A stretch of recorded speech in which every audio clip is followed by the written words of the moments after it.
Hello students, this is Jyoti. Welcome to you grammar box. आज का हमारा क्लास है सुपरफ्लुअस वर्ड्स के लिए। सुपरफ्लुअस वर्ड्स क्या होते हैं आप सबको ये बताने की जरूरत नहीं है, क्योंकि अगर आप कोई भी कॉम्पिटिटिव एग्जाम फाइट कर रहे हैं, इवन आप यूज टू है राइट करने के मल्टीपल सोशल मीडियाज पर, तो आपको पता होगा कि जो सुपरफ्लुअस वर्ड होते हैं वो क्या होते हैं। जहाँ उनकी नेसेसिटी नहीं होती वहाँ पर उनको ऐड करके sometimes we use them in speaking and sometime हम उन्हें रिटर्न में भी गलती से लिख देते हैं। तो सुपरफ्लुअस वर्ड से रिलेटेड आपका एक पूरा पार्ट है आपके एसएससी, बैंक और एनडीए के एग्जामिनेशन में, जहाँ पर आपको उनके रिलेटेड एग्जामिनेशन में एरर दी जाती है। तो कौन से ऐसे वर्ड्स हैं जिनमें इस तरह की एरर्स आती है और एरर क्या है, उन्हें पहचान के दूर किस तरह करना है, एग्जाम्पल से वन बाय वन समझते हैं। आज की क्लास बहुत इंटरेस्टिंग होने वाली है। Before starting my video, before starting my class, I would recommend कि आप इस वीडियो को फटाफट से जल्दी से शेयर कीजिए, लाइक कीजिए, और जो भी एग्जाम रिलेटेड आपकी क्वेरी है आप मुझे नीचे कमेंट में पूछ सकते हैं। Thank you so much. Start करते हैं आज की क्लास। फर्स्ट वर्ड है enter in. Have I written it correct? मैंने इसको सही लिखा है, एंटर इन। एंटर एक ऐसा वर्ड है जिसका मतलब ही होता है किसी चीज में प्रवेश करना, तो उसमें वो प्रवेश करने में ही वो इन का सेंस होता है। तो यहाँ पर एंटर जो वर्ड है उसमें इन की या इनटू की नेसेसिटी नहीं है। The appropriate word would be enter only. Let's have an example. She entered room. वह रूम में आई, वह रूम में पहुंची। तो रूम में आना, we are not required to use in here. She entered in room और शी एंटर्ड इनटू रूम, उसकी नेसेसिटी यहाँ नहीं है, क्योंकि इन यहाँ पर सुपरफ्लुअस का काम कर रहा है। इन प्रेपोजिशन की नेसेसिटी नहीं है। एंटर वर्ड अपने आप में क्या बताता है? किसी चीज का किसी चीज में समाहित प्रवेश करना। Got it? Now next word, await for. Await for एक ऐसा वर्ड है, दो वर्ड अगर आपने सुने हो, एक होता है वेट और एक होता है अवेट। वेट का मतलब होता है प्रतीक्षा एंड अवेट का मतलब होता है प्रतीक्षा, किसी चीज की प्रतीक्षा करना। ठीक है, तो अवेट और वेट में बहुत स्लाइट डिफरेंस है। समझते हैं कैसे है, एग्जाम्पल से ही समझते हैं। I had been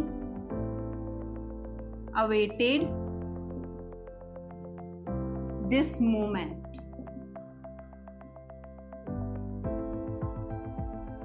I had been awaited this moment. यहाँ पर अगर आप लिखते हैं I had been awaited for this moment, that would be a wrong phrase to use. await के बाद कभी भी for preposition का यूज नहीं होगा। as well as जब आप wait की बात करेंगे तो wait में आप for लगाएंगे ही लगाएंगे, क्योंकि wait for का मतलब एक complete है। अब मैं अगर यूं कहूं await is equals to wait for, ये पूरा एक ही मीनिंग है। इधर you have to write await या फिर वेट फॉर। आई होप आपको इसका यूज क्लियर हो गया होगा। नेक्स्ट वर्ड देखते हैं, रिटर्न बैक। रिटर्न बैक की मैं बात करूं तो जब हम किसी भी पहली बात तो री का मतलब होता है वापस से होना। तो किसी भी वर्ड के आगे जब री लग जाता है तो उसका मतलब जो वर्ड मेन वर्ड है, मेन रूट वर्ड है, उसके आगे री वर्ड लग गया है, री जो सफिक्स लग गया है, सॉरी प्रीफिक्स लग गया है। री प्रीफिक्स लगने से उस वर्ड का मतलब है ये वापस रिपीट होगी। तो रिटर्न यानी फिर से टर्न, रिटर्न लौटाना। वैसे रिटर्न का मतलब क्या होता है? लौटाना। तो बैक की नेसेसिटी नहीं है। जैसे रियम्बर्समेंट, रियम्बर्स बैक भी गलत लिखना है, आप उसको सिर्फ क्या लिखेंगे? रियम्बर्स बैक लिखना गलत होगा। इसी तरह रिटर्न बैक लिखना गलत होगा, only return would do here. ठीक है, एग्जांपल देखते हैं।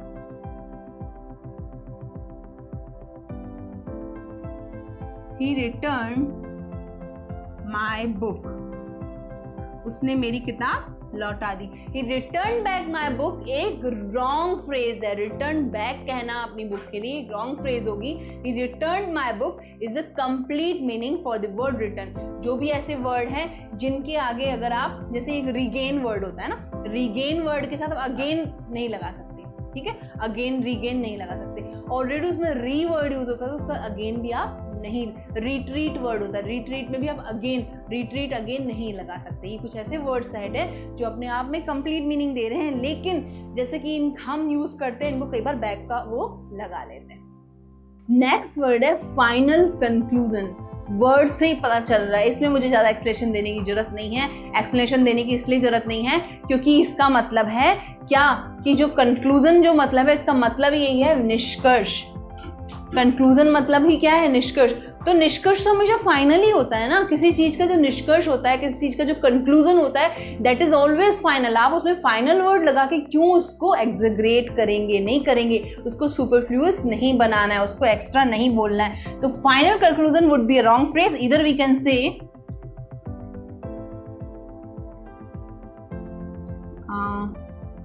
jury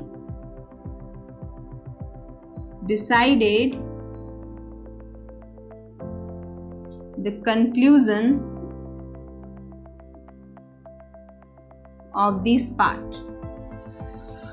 जूरी ने जो झगड़ा था उसका कंक्लूजन डिसाइड कर लिया है कि क्या होना है झगड़े के मैटर में। तो यहाँ पर jury decided the final conclusion, wrong phrase होगा क्योंकि फाइनल वर्ड एक होता है जिसका मतलब अंतिम, कंक्लूजन का मतलब होता है निष्कर्ष। तो निष्कर्ष तभी निकलता है जब सब कुछ चीजें हट जाती हैं और फाइनल कंक्लूजन नहीं होता। फाइनल कंक्लूजन नहीं होता, सिर्फ कंक्लूजन होता है। ठीक है, तो ये 4 वर्ड हैं जो आपको सुपरफ्लुअसली यूज इस तरह से नहीं करने। Now coming to the next word. Next word is despite of. Despite पढ़ा है बहुत बार। डिस्पाइट का मतलब होता है के बावजूद, के अलावा। ठीक है, शी went to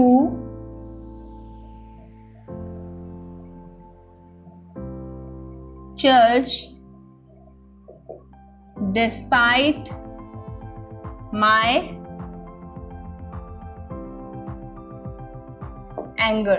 मेरे गुस्से के बावजूद भी वो चर्च चली गई। तो डिस्पाइट ऑफ यहाँ पर यूज नहीं करना है। डिस्पाइट वर्ड जो होगा वो अपने आप में खुद ही अपने आप में ये मीनिंग कह रहा है कि बावजूद, के बावजूद के बाद ऑफ लगाना यहाँ पर रॉन्ग होगा।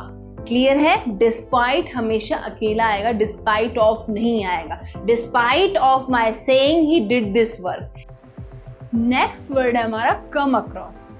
कम अक्रॉस, कम अक्रॉस एक फ्रेजल वर्ब भी है। इसका मतलब है टू मीट समवन सडनली।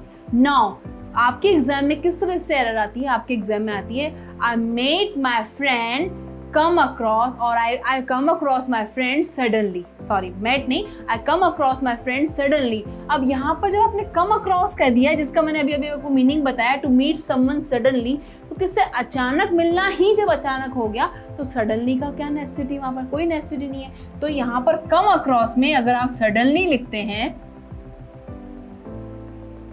तो सडनली इस सेंस में सडनली की फ्रेज गलत हो जाएगी कम अक्रॉस के साथ। कम अक्रॉस में आप सडनली यूज नहीं करेंगे।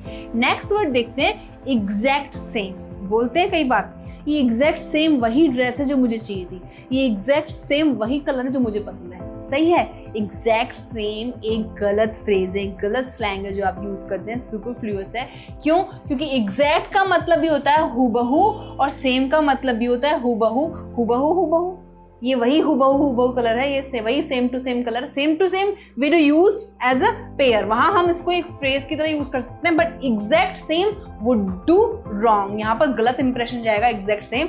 इधर हम कह सकते हैं एग्जैक्ट या फिर हम कह सकते हैं सेम। तो एग्जैक्ट सेम का करके कोई भी यहाँ पर सेंस नहीं होता है। नेक्स्ट वर्ड देखते हैं मोर बेटर। अब अगर ये वर्ड की बात करूं मैं मोर बेटर की, तो मोर बेटर के सेंस में ये आता है हमारा कंपैरेटिव डिग्री, और ये भी हमारा होता है कंपैरेटिव डिग्री। कभी आज तक कोई ऐसा रूल पढ़ा है noun and number, pardon me, कभी कभी ऐसा रूल देखा है एडजेक्टिव्स की डिग्री रोल में जहां पर कंपैरेटिव एक साथ लिखे हुए हैं? नहीं लिख सकते। कंपैरेटिव का आप फॉर्म लिख सकते हैं दूसरा। इधर you can say this is more beautiful, ऐसे कह सकते हैं। मोर के साथ एडजेक्टिव लगा सकते हैं। मोर के साथ आप बेटर नहीं लगा सकते क्योंकि बेटर का मतलब भी बेहतर होगा और मोर का मतलब भी पहले से कंपैरिजन के अकॉर्डिंग अगर बात करेंगे तो पहले से बेहतर होगा। तो मोर बेटर गलत फ्रेज है। मोर बेटर की जगह आप यूज कर सकते हैं या तो मोर, दिस इज मोर ब्यूटीफुल, या दिस वन इज बेटर। ठीक है, ये अच्छा है, ये बेहतर है, या ये उससे ज्यादा ब्यूटीफुल है, उससे ज्यादा फाइन है। ठीक है, इधर यू कैन यूज मोर और you can use better. Now last 2 words, true fact. इसमें बहुत बार गलती कर देते हैं बच्चे, अगर एग्जाम में ये वर्ड आ जाए, वर्ड सेट आ जाए। ट्रू फैक्ट, ट्रू का मतलब होता है सच, आपको पता है ट्रू का मतलब सच सच, और फैक्ट का मतलब होता है तथ्य। अगर मैं हिंदी से बात करूं बिल्कुल तो तथ्य, अब आप कहेंगे मैडम ट्रू तो होता है सच और तथ्य तो होता है फैक्ट, ये दोनों अलग है। आप अब ये तो नहीं कह सकते कि आप ये कह रहे हैं कि मैडम दोनों एक साथ तब भी यूज नहीं करेंगे, क्योंकि जो फैक्ट होता है ना वो फैक्ट तब बनता है जब उसको सर्टिफाई कर दिया जाता है कि वो ट्रूथ है। फैक्ट चीज का कब बनता है, हम मेरे ये बात मुझे फैक्ट है, इस बात का फैक्ट है, फैक्ट का मतलब ही तथ्य होता है। तथ्य किस चीज का तब बनता है जब उसका क्या हो जाता है, सत्यापन हो जाता है, जब पहचान लिया जाता है कि ये बात सच है, उसकी प्योरिटी पहचान ली जाती है, तभी वो फैक्ट बनता है। तो जब उसकी प्योरिटी पहचान ली गई है तो उसको फैक्ट बोलो या ट्रू बोलो, दोनों को एक साथ नहीं बोल सकते। इधर यू कैन से ट्रू और यू कैन से फैक्ट, ठीक है। जैसे हम देखेंगे, this is the fact which shown me her interest, ठीक है। ये सच है जिसने मुझे बताया कि उसका क्या, उसकी किस चीज में रुचि है, उसका क्या चीज में इंटरेस्ट है। तो यहाँ पर this is the true fact नहीं आएगा, या तो ट्रू आएगा या फिर फैक्ट आएगा। नेक्स्ट वर्ड है टू ट्विंस। ऑब्वियसली ट्विंस का मतलब ही क्या होता है, ट्विंस का मतलब होता है जुड़वा। तो जुड़वा है, उसके आगे टू लगाने की जरूरत ही क्या है, ठीक है ना। आप कभी भी जाएंगे तो आप ये थोड़ा ना कहेंगे मुझे 2 जोड़ी चप्पल दे दो, आपको एक पाँव में चाहिए एक, तो उसको एक जोड़ी कहेंगे। 2 जोड़ी का मतलब है you want 4 pieces of slippers, आपको 4 पीस चाहिए। इसी तरह टू ट्विंस का मतलब, अगर आप टू ट्विंस कह रहे हैं तो मेक इट श्योर कि आप 2 अलग अलग जुड़वा लोगों की बात कर रहे हैं, ताकि 4 मेंबर्स की बात कर रहे हैं। इस तरह 4 मेंबर्स हो जाएंगे। लेकिन जब टू ट्विंस कहना, अगर 2 ही लोगों के लिए अगर आप रिसेंबल करना चाहते हैं कि ये 2 लोग हैं जो एक जैसे दिखते हैं, तो उनको आप ट्विन कहेंगे, टू ट्विंस नहीं कहेंगे। तो आज की क्लास में सुपरफ्लुअस वर्ड से रिलेटेड हमने एरर पार्ट देखे हैं, और अब हम कुछ एरर पार्ट करेंगे एग्जाम से रिलेटेड कि किस तरह सुपरफ्लुअस एग्जाम में आपके एरर आती है और किस तरह हमें उन्हें फाइट करना है। तो आइए कुछ एरर्स देखते हैं जो आपके एग्जाम में आती हैं सुपरफ्लुअस से रिलेटेड, और प्रैक्टिस करते हैं एरर की कि किस तरह से ये एरर आपको फाइट करनी है, ठीक है। फर्स्ट एरर देखते हैं, they reimbursed back the money which she had spent during winter vacations, ठीक है। उन्होंने वो पैसा वापस कर दिया जो उसने विंटर वेकेशंस के दौरान खर्च कर दिया था। नाउ रियम्बर्स का मतलब तो आपको पता है, एक ऐसा अमाउंट जो आपको खर्च करने के बदले वापस आपको दे दिया जाता है, जो उसको आप पहले खर्च करते हैं बाद में आपको उसको मुआवजा के रूप में आपको रियम्बर्स हो जाता है, ठीक है। नाउ रियम्बर्स बैक, अभी हमने एक टर्म पढ़ी थी रियम्बर्स की, कि कोई भी ऐसे वर्ड हो जिनके आगे री सफिक्स लग जाता हो। री का मतलब ही क्या होता है, रिपीट होना, वापस होना, तो उसके आगे बैक या अगेन की नेसेसिटी नहीं होती। तो यहाँ पर हमारे क्या है, बैक है, दे रियम्बर्स्ड बैक द मनी। तो यहाँ पर फर्स्ट पार्ट में, ए पार्ट में एरर है, क्योंकि हम यहाँ क्या लिखेंगे, सिर्फ द रियम्बर्स्ड मनी, ना कि reimbursed back. Got it. Now next one, Mohit went to marriage despite of heavy rain. बहुत भारी बारिश होने के बावजूद भी मोहित बारिश में चला गया। अब यहाँ पर देखते हैं, यहाँ से यहाँ तक मोहित वेंट टू बिल्कुल सही है। मैरिज डिस्पाइट ऑफ, अब यहाँ डिस्पाइट के साथ ऑफ, मैंने आपको बताया था अगर डिस्पाइट आएगा तो ऑफ की नेसेसिटी नहीं है। Mohit went to marriage despite heavy rain, heavy rain होने के बावजूद, तो यहाँ पर ऑफ में नेसेसिटी नहीं है, ये हमारा एरर पार्ट है, ठीक है। Next one, last week I suddenly came across my boss in the mall. Last week मैं अचानक अपने बॉस से एक मॉल में मिला। अब यहाँ कम अक्रॉस जो वर्ड है, ठीक है, यहाँ पर कम अक्रॉस जो वर्ड फ्रेज है जो मैंने आपको बताई थी, कभी भी कम अक्रॉस का मतलब होता है to meet someone suddenly. Obviously जब सडनली यहाँ आ गया इसके अंदर ही, तो यहाँ पर सडनली का यूज गलत है। तो सेकंड पार्ट में एरर है, यहाँ पर सडनली नहीं आना चाहिए, रेदर क्या होना चाहिए, आई केम अक्रॉस माई बॉस, ठीक है। नेक्स्ट एरर देखते हैं, this one is the exact same colour which I wanted. ये बिल्कुल वही रंग है जो मुझे चाहिए था। नाउ द एग्जैक्ट सेम, इधर you can write this one is the same colour which I wanted, और this one is the exact, या तो एग्जैक्ट लिखोगे या सेम लिखोगे, बी पार्ट में एरर है, ठीक है। सुपरफ्लुअस रिलेटेड एरर जो है बहुत ईजी है पहचानना, only it needs some practice. Now last error देखते हैं। As we saw the guest entering in the hall we started playing drums. जैसे ही हमने मेहमानों को आते देखा, हमने ड्रम बजाने शुरू कर दिए।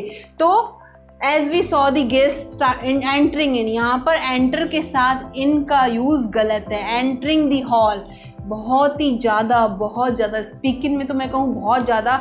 I enter in room, enter in, ये बहुत ज़्यादा यूज़ होता है, जबकि ये सबसे ज़्यादा यूज़ करने के बावजूद भी सही नहीं किया जाता। एंटर वर्ड में ही मे का मीनिंग हिडन होता है, तो एंटर के साथ इनका यूज़ गलत है। क्या पार्ट में एरर है? बी पार्ट में एरर है। नाउ हमने आज एरर पार्ट से सुपरफ्लुअस वर्ड्स को इलेबोरेटली समझा है। इसके अलावा नंबर ऑफ सुपरफ्लुअस वर्ड हैं जो हम डे टू डे लाइफ में यूज़ करते हैं। जैसे आप यूज़ करते हैं कज़न ब्रदर या कज़न सिस्टर, ये भी बोलना रॉन्ग है। If you are introducing your cousin to someone, आप ये नहीं कहेंगे meet him he is my cousin brother Ankit, ऐसा नहीं कहेंगे। आप कहेंगे meet him he is my cousin, okay. Cousin के बाद ब्रदर लगाना गलत है, क्योंकि जब आप उसको कज़न कह रहे हैं उसका जेंडर आपकी आगे कॉन्वर्जेशन बता देगी, और अगर आप फेस टू फेस मिलवा रहे हैं तो उसकी भी ज़रूरत नहीं पड़ती है। तो इस तरह सुपरफ्लुअस वर्ड इंग्लिश में स्पीकिंग में हो या एरर पार्ट में हो, आपके लिए बहुत ज़्यादा इंपॉर्टेंट है अंडरस्टैंड करना। मिलते हैं नेक्स्ट वीडियो में, तब तक के लिए थैंक यू।